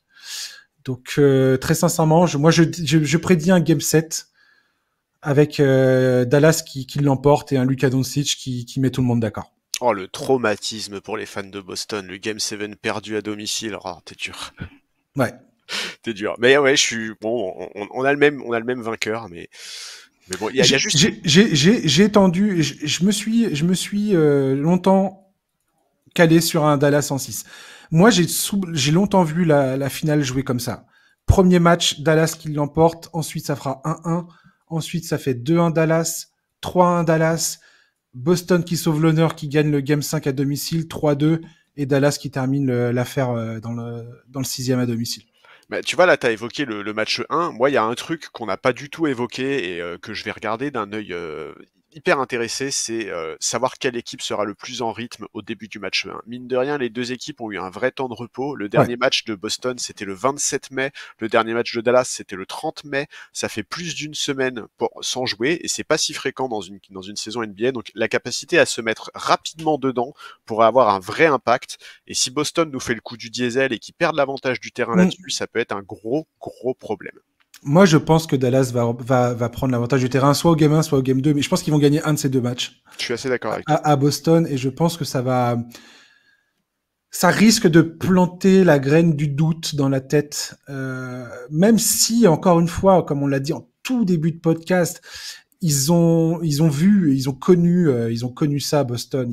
Ils savent, enfin, je veux dire, ils menaient 2-1 face à Golden State et ils avaient la possibilité de faire 3-1 à domicile. Et c'est Stephen Curry qui, tout d'un coup, fait du Stephen Curry et égalise dans ce Game 4 absolument légendaire. Et puis après, Golden State ne perd plus une seule rencontre, quoi. Oui, et puis même la saison dernière, hein, quand ils perdent contre Miami, ils reviennent quand même à 3-3 après avoir été menés 3-0. Tout à fait. C'est une équipe qui a quand même des ressources. Qui a beaucoup de ressources. Et c'est pour ça qu'au final, je me suis rangé sur un Game 7 parce que je pense que en 6, j'ai l'impression de sous-vendre Boston et de pas prendre assez en considération la saison absolument incroyable qu'ils nous ont sorti, quoi. Phénoménal. Mais je ne peux pas dans ces playoffs parier contre Lucas qui, je pense, lui est le plus grand bénéficiaire de cette période de repos et que je ne vois pas Porzingis finir cette série. Ouais, je ne crois pas que les images que j'ai vues de lui marcher, tout ça, même quand on était là face à Indiana à dire ouais, peut-être qu'il va revenir pour le Game 4 ou je sais pas quoi. Quand tu voyais les images de lui en train de marcher dans la salle d'entraînement des Celtics, c'est pas un mec pour moi qui va être capable de faire ce qu'il doit faire sur un terrain. Pas à ce niveau-là de la compétition, pas avec un Luka Doncic et un Kyrie Irving qui vont clairement le cibler pour voir où il en est justement physiquement. J'ai des gros doutes là-dessus. Peut-être que je me trompe. Et dans ces cas-là, Boston, si Porzingis est vraiment au niveau, là, peut-être que ça change la donne. Bah, en tout cas, il s'entraîne normalement depuis plusieurs jours maintenant. Maintenant, on sait très bien qu'entre l'entraînement et l'intensité d'un match, surtout d'un match de play-off, surtout des finales NBA, il y a un monde d'écart. Donc ça ne laisse pas présager de la suite, quoi. Ouais. On se retrouve quand, Charlie? Bientôt. Écoute, ouais. Après le Game 2, avant le Game 3. Allez, très bien. Ok. Très bien. Et comme ça, on prendra la température et on verra si on s'est complètement fourvoyé ou pas, et qui aura pris l'avantage dans cette série. Parfait. Ok. Impeccable. Merci à toi, Charlie. Bah écoute, merci, c'était trop bien, comme toujours. Yes. Ah, et surtout, cette finale, elle est vraiment absolument géniale. Il y a tellement de choses d'histoires qui s'entrecroisent, de duels à distance, de duels directs, de confrontations directes, de carrières qui vont se faire, pas se défaire, parce que ils sont tous très jeunes et ils ont tous encore plein d'autres opportunités devant eux. Voilà. Et d'ailleurs, il y a un truc qui m'a beaucoup énervé dans ces playoffs, c'est une tendance qui me fatigue énormément, c'est que dès qu'une équipe perd, on détruit les joueurs de ces équipes. Oui, on est vraiment dans une culture de l'instant. En disant, cette équipe, c'est de la merde, c'est nul, et lui, jamais, il fera n'importe quoi, je vous avais dit que ce gars-là valait rien. Et putain, on peut juste applaudir un parcours et le fait que, voilà, t'as perdu. Les playoffs, c'est des questions de match-up. Et quand t'es pas sur le bon match-up ou selon ton parcours, selon les blessures, selon plusieurs données, et voilà, des fois tu gagnes, des fois tu perds, c'est comme ça. Et je sais pas, j'aimerais bien qu'on arrête de toujours de passer d'un extrême à l'autre, quoi. Soit t'es une sombre merde, soit t'es le meilleur joueur du monde qui a jamais existé et foulé cette terre. Enfin, il y a un juste milieu à trouver quand même, non? Oui, je suis bien d'accord. Ça me fatigue. Je suis bien d'accord. Oui, non, mais je suis d'accord avec toi. Et... Tu peux perdre et ne pas défoncer le joueur d'en face en permanence en disant que ce mec est nul et que t'as jamais vu pire joueur de ta vie, quoi. Faut arrêter, quoi. Surtout quand au début des playoffs, beaucoup des équipes un peu surprises, c'est-à-dire les Thunder, Wolves, etc., il y a quand même beaucoup de gens qui les voyaient même pas passer un tour ou alors perdre en demi-finale. Donc, tu vois, c'est un peu difficile après coup de dire d'être à ce point-là critique. Écoute, tant pis pour ceux qui arrivent pas à savourer ces playoffs. Moi, je suis très heureux de ce qu'on voit, même si encore une fois, c'était clairement pas les playoffs les plus lisibles qu'on ait eu ces dernières années. Ouais, mais tant mieux, tu vois. C'est bien la surprise. Enfin, moi, personnellement, j'en ai rien à péter si j'ai raison ou pas raison. Si je me trompe, oui, je me trompe. Je me trompe plusieurs fois, plein de fois, et ce depuis que je suis fan de NBA, je me suis trompé un nombre incalculable de fois. C'est pas grave, ça fait partie du délire. Faut savoir apprécier ces moments-là. On n'est pas là pour avoir complètement raison ou complètement tort. On est là pour discuter, et c'est surtout que on est là pour prendre du plaisir, quoi. Ouais, oui, et puis en plus, honnêtement, alors tu vois, ça va paraître peut-être un peu. Je suis pas Madame Irma, quoi. Je lis pas le futur, quoi. Non, mais bien sûr. Non, mais c'est surtout qu'en plus, là, on est vraiment, tu vois, que Dallas soit en finale, en finale NBA, il y a quand même, c'était difficile de lire, mais Mais en fait, c'est surtout, je pense qu'il faut prendre du recul parce que je pense qu'en fait cette campagne de play-off là, elle est dans l'histoire de la ligue, elle peut avoir une vraie importance parce que je pense qu'à la fin de la carrière de Luka Doncic, ce mec-là aura marqué de son empreinte l'histoire de cette ligue. Et là, on est en train de vivre ses premières finales en fait. C'est important ce qui se passe. Et au-delà de ça, on a vu à quel point Anthony Edwards s'est monté.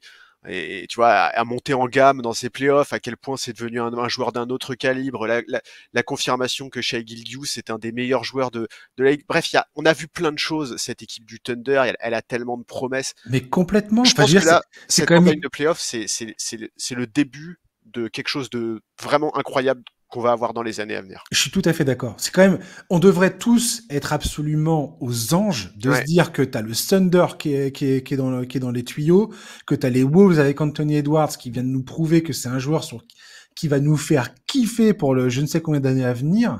Le gars, il a 22 ans, lui, il a rien demandé, personne n'était là, il était pas là en train de dire, comparez-moi à Michael Jordan, s'il vous plaît. Au contraire. Ouais. Il était là à dire, calmez-vous, quoi. Non, mais en plus, il y a trop de belles histoires dans ces playoffs. Complètement. Les Knicks. Exactement. Même Ali Burton, qui réussit à aller en finale de conférence. Alors, on peut mettre toutes les astérix que vous voulez sur le parcours des Pacers. On s'en fout. C'est pas la question, en fait. Là, ce qu'on est vraiment en train de dire, c'est que on est vraiment à l'amorce d'une nouvelle ère pour la ligue. Et que ça peut être une ère incroyable. Complètement. Et on n'a même pas parlé de Wembanyama. Et lui, c'est pareil. Enfin, bref. Merci Charlie. Allez, on arrête maintenant. Ouais, ça marche. Ça va faire 1h30 bientôt là. Chers auditeurs, merci de nous avoir écoutés. On se retrouve après le Game 2. On verra le jour où ça tombera. Suivez-nous sur les réseaux, mettez la cloche, actionnez les notifications, je ne sais pas. Faites ça. Et puis, vous nous entendrez parler avant le Game 3. Voilà. Ciao. Bye bye.